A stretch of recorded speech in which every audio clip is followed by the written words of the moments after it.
നമസ്കാരം. ഇപ്പോൾ മലയാളി പ്രേക്ഷകർക്ക് സുപരിചിതയാണ് എലിസബത്ത് ഉദയൻ. ബാലയെ വിവാഹം കഴിച്ചതിനു ശേഷമാണ് എലിസബത്തിനെ കൂടുതൽ പ്രേക്ഷകർ അടുത്തറിയാൻ തുടങ്ങിയത്. തന്റെ വിശേഷങ്ങളെല്ലാം പങ്കുവയ്ക്കാറുള്ള എലിസബത്ത് ഒരിടയ്ക്ക് വെച്ച് ബാലയ്ക്കൊപ്പമുള്ള ചിത്രങ്ങളോ വീഡിയോകളോ ഒന്നും പങ്കുവയ്ക്കാതെയായി. അതോടെയാണ് പ്രേക്ഷകർ ഇരുവരും തമ്മിൽ വേർപിരിഞ്ഞുവെന്ന് സംശയിച്ചു തുടങ്ങിയത് തന്നെ. എന്നാൽ വേർപിരിഞ്ഞുവെന്നോ പിരിയാനുള്ള കാരണങ്ങളോ ബാലയോ എലിസബത്തോ പറഞ്ഞിരുന്നില്ല. ഇപ്പോൾ അടുത്തിടെയായി ബാലയ്ക്കെതിരെ ഗുരുതര ആരോപണങ്ങളുമായാണ് എലിസബത്ത് രംഗത്തെത്തിയിരുന്നത്. ഇപ്പോഴത്തെ അപകടത്തിൽ നിന്നും രക്ഷപ്പെട്ട ആശ്വാസത്തിലാണ് എലിസബത്ത് ഉദയൻ. സ്വന്തം ജീവൻ രക്ഷപ്പെട്ട ആശ്വാസം ഉണ്ടെങ്കിലും മനസ്സിൽ പ്രിയപ്പെട്ടവരെയും കൊല്ലപ്പെട്ട ആളുകളെയും ഓർത്തുള്ള ദുഃഖത്തിലാണ് എലിസബത്ത് ഉദയൻ. ഇക്കഴിഞ്ഞ ദിവസം അഹമ്മദാബാദിൽ നടന്ന വിമാനാപകടത്തിൽ നിന്നുമാണ് എലിസബത്ത് രക്ഷപ്പെട്ടത്. വിമാന ദുരന്തത്തിൽ 294 പേർ മരിച്ചതായി സ്ഥിരീകരണമുണ്ട്. 2 പതിറ്റാണ്ടിനിടെ രാജ്യം സാക്ഷ്യം വഹിച്ച ഏറ്റവും വലിയ വിമാനാപകടമാണ് അഹമ്മദാബാദിൽ സംഭവിച്ചത്. വ്യാഴാഴ്ച വിമാനത്താവളത്തിൽ നിന്ന് പറന്നുയർന്ന് മിനിറ്റുകൾക്കുള്ളിൽ 15 കിലോമീറ്റർ അകലെ ജനവാസ കേന്ദ്രത്തിലാണ് എയർ ഇന്ത്യ വിമാനം തകർന്നു വീണത്.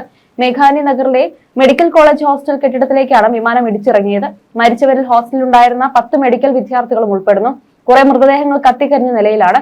DNA പരിശോധനയിൽ മാത്രമേ ആളുകളെ തിരിച്ചറിയാനാവുകയുള്ളൂ. വിമാനം വീണ ഹോസ്റ്റലിൽ ഉണ്ടായിരുന്ന 50ഓളം പേർ മരിച്ചിട്ടുണ്ട്. നിരവധി പേരെ കാണാതായി. മരണസംഖ്യ കൂടാൻ ചാൻസ് ഉണ്ട്. ഇന്നലെ ആശുപത്രിയിൽ നല്ല തിരക്കായിരുന്നു. നാട്ടുകാരും മറ്റും സഹായത്തിനെത്തി. രക്തദാനത്തിനായി ഒരുപാട് പേർ വന്നു. അപകടത്തിൽപ്പെട്ട മെഡിക്കൽ വിദ്യാർത്ഥികൾ മലയാളികളില്ലെന്നാണ് സൂചന.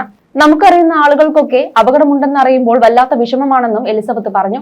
ഏകദേശം 2 വർഷത്തോളമായി അഹമ്മദാബാദിലെ ആശുപത്രിയിൽ ഡോക്ടറായി സേവനം അനുഷ്ഠിക്കുകയാണ് എലിസബത്ത് ഉദയൻ.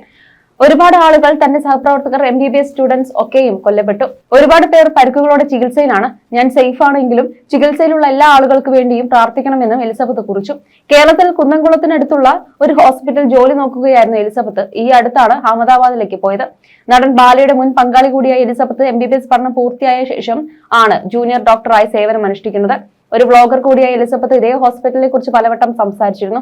അതുകൊണ്ട് തന്നെ അപകടത്തിന് വാർത്തകൾ വന്നപ്പോൾ തന്നെ എലിസബത്തിനെയാണ് അന്വേഷിച്ചതും. അതിനുള്ള മറുപടിയായിട്ടാണ് ഇപ്പോൾ താരം എത്തിയത്.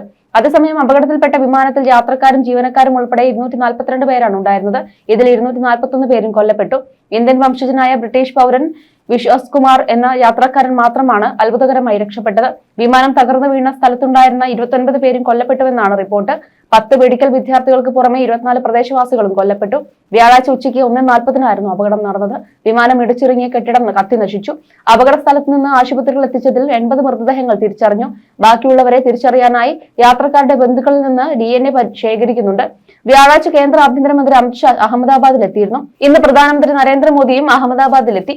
അതേസമയം ദുരന്തത്തിൽ ജീവൻ നഷ്ടമായവരുടെ കുടുംബങ്ങൾക്ക് 1 കോടി രൂപ വീതം ധനസഹായം നൽകുമെന്ന് എയർ ഇന്ത്യയുടെ ഉടമസ്ഥരായ ടാറ്റ ഗ്രൂപ്പ് പ്രഖ്യാപിച്ചിട്ടുണ്ട്. അപകടത്തിൽ പരിക്കേറ്റവരുടെ ചികിത്സാ ചെലവ് പൂർണ്ണമായി വഹിക്കുമെന്നും തകർന്ന മെഡിക്കൽ കോളേജ് കെട്ടിടം പുനർനിർമ്മിക്കുമെന്നും ടാറ്റ ഗ്രൂപ്പ് അറിയിച്ചിട്ടുണ്ട്. എന്താണ് അപകടത്തിന്റെ കാരണമെന്ന് കണ്ടെത്താൻ അന്വേഷണം പ്രഖ്യാപിച്ചിട്ടുണ്ട്. തകർന്ന വിമാനത്തിന്റെ ബ്ലാക്ക് ബോക്സ് കണ്ടെടുത്തു.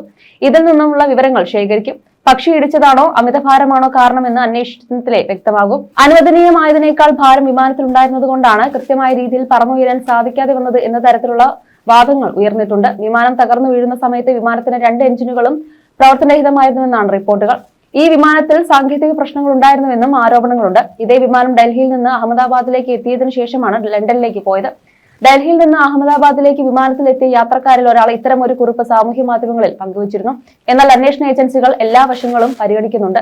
ഇന്ത്യൻ ഏജൻസികളുടെ അന്വേഷണത്തെ സഹായിക്കാൻ ബോയിംഗ് കമ്പനിയുടെ ഉദ്യോഗസ്ഥരും ഇന്ത്യയിലെത്തും. ഇതിനൊപ്പം US ഫെഡറൽ ഏവിയേഷൻ ഉദ്യോഗസ്ഥരും ഇന്ത്യയിലെത്തും. 650 അടി ഉയരത്തിലെത്തിയപ്പോഴായിരുന്നു എയർ ട്രാഫിക് കൺട്രോളിലേക്ക് ആദ്യ അപായ സന്ദേശം എത്തുന്നത്. പിന്നാലെ വിമാനം താഴേക്ക് പതിച്ച് പൊട്ടിത്തെറിക്കുകയായിരുന്നു. അതേസമയം കഴിഞ്ഞ കുറച്ച് നാളുകളായി എലിസബത്ത് നടത്തിയ തുറന്നു പറച്ചിലുകൾ സോഷ്യൽ മീഡിയയിൽ വലിയ രീതിയിൽ ചർച്ചയായിരുന്നു. ബാല താനിരിക്കെ തന്നെ മറ്റു പല സ്ത്രീകളുമായി ബന്ധം പുലർത്തിയിരുന്നു എന്നതുൾപ്പെടെ മാനസികവും ശാരീരികവുമായി തന്നെ എത്രമാത്രം വേദനിപ്പിച്ചു എന്നതും എലിസബത്ത് തുറന്നു പറഞ്ഞു.